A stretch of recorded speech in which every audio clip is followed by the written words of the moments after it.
네, 안녕하십니까. 오버 더 탑 코멘트 2023년 10월 11일입니다. 오늘 오전에 제가 바쁜 일이 있던 관계로 코멘트를 늦게 보내는 점 대단히 죄송하게 생각하며, 또한 오후에도 제가 금융, 경제, 투자 세미나를 하는 바람에 이제서야 끝나서 유튜브에는 이제 올리게 된 점 또한 대단히 죄송하게 생각합니다. 모로코에서 열리고 있는 IMF와 월드뱅크의 연례 행사에서 IMF는 전 세계 인플레가 아직 높은 상태이기에 각국의 중앙은행들은 주의해야 한다고 발표를 했습니다. 바이든 대통령은 이스라엘에 대한 원조와 지지를 계속적으로 표명을 하고 있고, 이번 하마스와 이스라엘 전투에 있어서는 그동안 중동의 맹주를 자처하던 사우디의 무하마드 빈 살만 황태자와 중국의 시진핑 주석이 결국은 별로 힘과 영향력이 없다는 것을 보여주면서 망신을 당했습니다.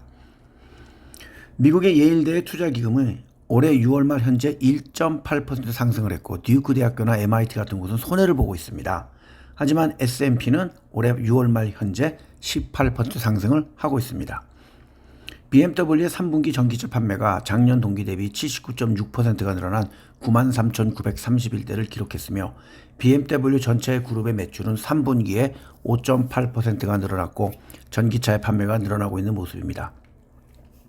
중국의 부동산 개발 회사인 비관 컨트리 가든이 채무 불이행 가능성을 언급했습니다. 현재 그들은 6천만 원 공달러, 103억 원 정도의 채권의 이자 지불을 하지 못하고 있으며, 그들은 이미 모든 미국 달러 표시 채권 및 기타 역외 채무를 만기 또는 유예기간 내에 이행하는 것은 기대하기가 어렵다며 사실상 채무 불이행을 언급했습니다. 또 다른 부동산 회사인 카이사는 만약 자기 회사가 청산이 되면 채권자들에게 5%도 돌아가지 못할 것이라고도 언급을 했습니다. 월스트리트 저널에 의하면 마이크로소프트는 1세대 AI 제품 중에 한 가지에 최소한 사용자당 평균 20불 26,820원 이상 손해를 보고, 심지어는 최대 80불 107,240원 정도까지 손해를 보고 있기 때문에 향후에는 더 높은 사용료를 청구할 예정이라고 합니다.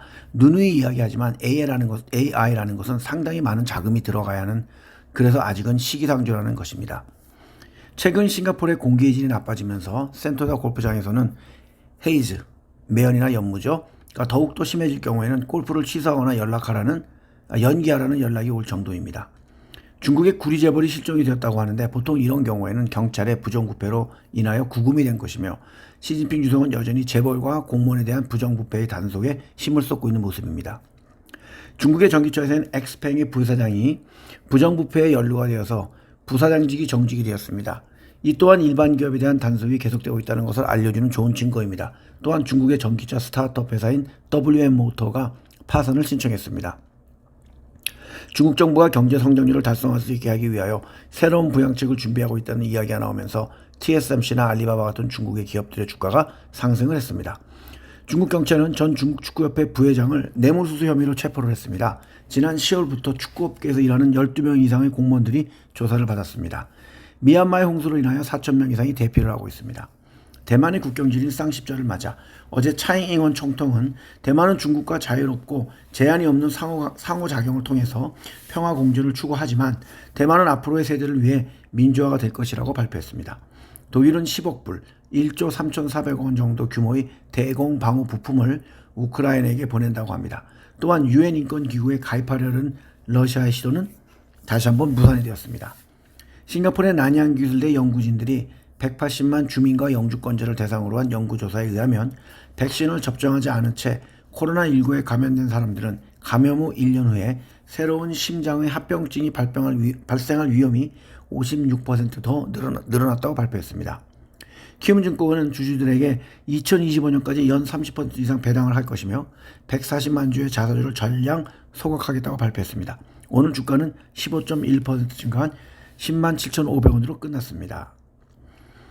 오늘 지수는 1.98% 올랐고, 반도체의 경기가 바닥에 친 것이 아니냐는 희망을 갖게 하면서 삼성전자 보통주는 2.71% 올랐고, 삼성전자 우선주는 1.86% 올랐으며, 에코프로비엠이 9.19% 올랐으며, 언론에서 따따상을 울부짖었던 두산 로보틱스는 0.54% 상승하면서 46,900원으로 5만원조차도 깨졌습니다.